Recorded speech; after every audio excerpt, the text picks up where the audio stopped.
Hey travel creators, welcome back to the only podcast made for you if you're trying to trade your content time for travel time. So 2 summers ago, I got to hike on part of the AT, and that was an incredibly massive bucket list item for me. And you're probably wondering what the heck this has to do with content creation. Well, here's what it taught me about doing something worthwhile. So the Appalachian Trail was completed 87 years ago. It is not new. It is not flashy. It is not, maybe, necessarily that trendy, but it is something people have a deep desire to explore. So when you really think about it, like everything that's on our travel bucket lists are things that have been around for like ever. Like there's no new like canyon popping up every 6 months or like sick. Gonna add that to the list. Or like there's no new like beach that we don't all know about yet. Maybe there is, I don't know. But our dream trips aren't really always reinvented. They're just things we really want to do because we've heard other people have incredible experiences and the power of the internet has showed us just how beautiful they are. So the experience of seeing a mountain, going on a hike, it's simple. Or even going on a road trip, it's simple. It's not easy. But it is simple, and it usually always leaves us fulfilled, maybe with even type 2 fun, which is sometimes the best in hindsight.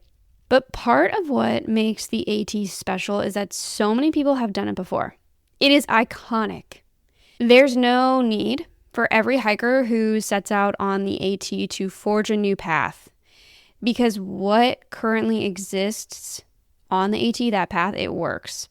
And it's just like your content. So you shouldn't always be creating when the content you have is enough to connect with your audience in an authentic way that's really you, save you time, and help you scale or grow. So if you think about it, there's a lot of people who have hiked the AT, like a lot. There's a lot of people who have climbed Mount Everest, okay? And when we hear about someone doing one of those things or any of these like iconic outside things, it's really freaking impressive. Like, I don't care how many times I've heard that someone has hiked the AT. If I learn that somebody else has, I'm like, wow. Okay. You get outdoor street cred when you do these things, no matter if it's been around for 87 years or even freaking longer.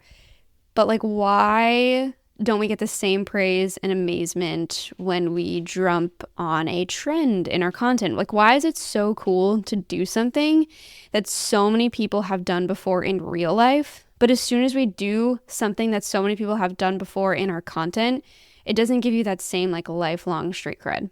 When you follow a trend, it doesn't seem super iconic, does it? At least online. But like when you hike down a trail that was completed almost a century ago, that feels freaking iconic. What can we learn from that? Hiking down this trail or climbing the world's tallest mountain are incredibly significant because they tell a story. So we've heard tales and memories from these experiences by people who have done it before, and we've heard their stories for decades, quite literally. And trends that we see going around the internet, they're not stories. Can you turn a caption of a trendy video into a story? You sure can. But think about like somebody you admire. Think about their Instagram profile right now. It is more likely that you land on somebody's profile, okay? And let's say that you see a trendy piece of content from months ago. You're probably going to swipe right past that because now it's like old. It's not relevant anymore. That happened so long ago, I don't even care because I'm so sick of like hearing the song on repeat in my head. I literally do not even want to see it again. Like I don't want to see it. It's old. But would someone swipe by your AT experience on film that you shared a picture of? Or would somebody swipe past photos of you at the top of the tallest mountain in the world? I think the chances of someone skimming past those things are slimmer. And I think one of the reasons why is because Evergreen content, which is your AT photo on film or you at the top of Mount Everest, is because it is going to do well because it tells a story. And that story is going to help you connect with someone in your target audience. Why? I just like to keep asking why. Because it meets your audience where they are any time they come across it. So as we know, stories have been around as long as humans have. And they're incredibly impactful, and we can resonate with stories that have occurred centuries ago because they're timeless. That is an evergreen piece of content. I get to read it now and I still feel affected by it, even though it happened so long ago. One of my favorite ways travel creators can tell stories is through a newsletter. Seriously. When you write a newsletter, I've said it before, I will say it again, you own your audience, meaning nobody's going to take away the context that you have, okay? You never have to be in the rat race of content creation again. You never have to shoot in the dark to figure out what works with your audience or waste time trying to learn new trendy moves or shit like that. Newsletter marketing is slept on in the travel world because it doesn't give you immediate gratification, which is what we were so focused on getting right now. We're so feeling good by the vanity metrics, but what the hell are those even doing for us? Okay. So it's not likely you're going to get 10,000 email subscribers overnight. But the chances of you flashing your new travel photos to millions of eyeballs overnight is much more likely to happen on social media. But we have to ask, are those millions of eyeballs the eyeballs you want to be on your content? Yes, it feels fantastic when your reel gets literally thousands, if not millions of views. Feels fantastic. But is any of that converting? Is any of that actually going to make you a lot of money or help you get you where you want to be? If you really think about it, probably not.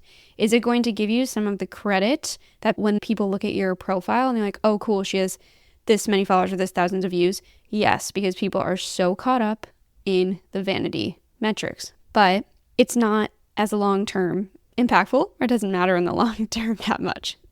The email list that you are building through your storytelling content is going to help you get to your travel creator dreams and absolutely crush them, because it's full of people, that email list you've built through storytelling, who actually want to be in your audience. They're your freaking target audience because you are creating a story that is written to them.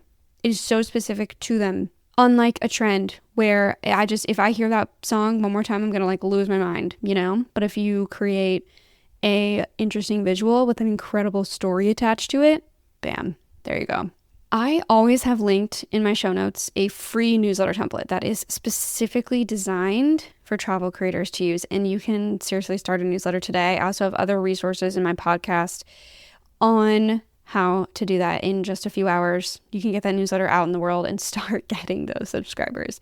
Honing in on storytelling is also what I help my coaching clients do. So I help them get incredibly clear, incredibly specific, and incredibly confident on what they should be doing next and when they should be doing it.